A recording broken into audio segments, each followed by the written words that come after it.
ZRemesher will turn your high poly models into low poly models. At any time, you can use ZRemesher to convert your high poly mesh into a low poly mesh with the push of a button. Reasons for using ZRemesher would be to improve topology for sculpting, to convert into a quadratic mesh, or rebuild clean hard surface base meshes.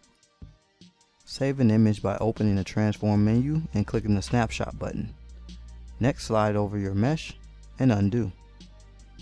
Enabling Legacy 2018 setting will process your topology differently.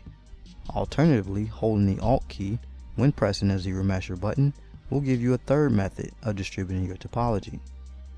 Moving forward, we will focus on these ZRemesher settings here. With symmetry enabled, ZRemesher will generate symmetrical topology even if your mesh isn't symmetrical. Also, turning symmetry off will do the exact opposite to your generated topology. ZRemesh partially hidden portions of your mesh by Ctrl-Shift clicking to isolate and click ZRemesh to process. When done, your whole model will be revealed with the new topology intact. If you smooth at the edges, you can see the seam stitching both old and new topology. Enabling the Keep Groups button will keep the exact polygroups and their colors after ZRemeshing your model. Another example of Keep Groups, this time with more polygroups. When done, ZBrush will retain the shape and placement of polygroups if given enough resolution. Smooth groups will smooth your polygroup edges.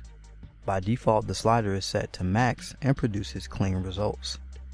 With the slider set to 0 or off, your new topology will have no smoothing applied to your polygroups, resulting in a rougher but closer to original mesh. I've marked the pink polygroup and this seam with creases. Give priority to your creases when you enable the Keep Creases button. Areas marked with creases will be given extra detail and polyflow to retain creased edges. Default settings will produce these results on this mesh. Enabling the Detect Edges button will produce slightly better topology along with creased polygroups generated from Detect Edges. The Target Polygon Count slider sets your intended poly count for ZRemesher. Do note that ZBrush will do its best to hit this number measured in thousands as well as retain form. Your current poly count can be seen on your title bar located here. After ZRemeshing with a target of 5,000, ZBrush felt it was too low to retain most of its form and instead gave me a 9K mesh. However, if you undo and hold the Alt key when pressing ZRemesher, you will generate a mesh that is closer to your target count. These buttons will place your poly count slider as poly count presets. The first one is half. Enabling this button before ZRemeshing will generate a mesh with roughly half of your current poly count. The same button when enabled will generate a mesh with similar poly count to your original mesh.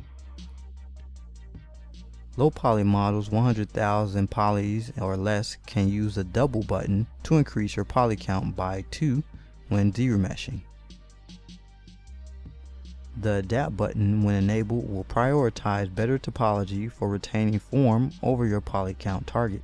Combined with Adaptive Size slider, you can tell ZBrush how much it should ignore your poly count target.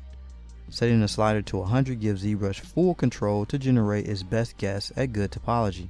Even with the poly count target set to 88,000 to reprocess, ZRemesher is frugal with the poly count, resulting in an almost 2,000 poly count model. In this example, on the left is a model ZRemesh with the default settings, and on the right is the same original mesh with curves being drawn using the ZRemesher Guides brush. The brush is for drawing curves to show the layout of your poly loops of your new topology. Once done, you can use the Curve Strength slider to tell ZBrush how strict it should follow the curves. Then, ZRemesh to see its results.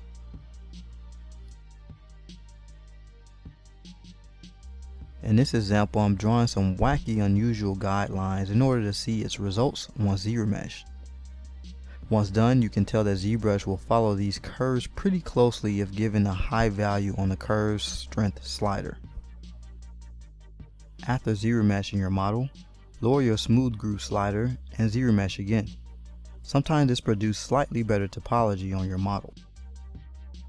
Next, open your subtool palette and expand the Project tab.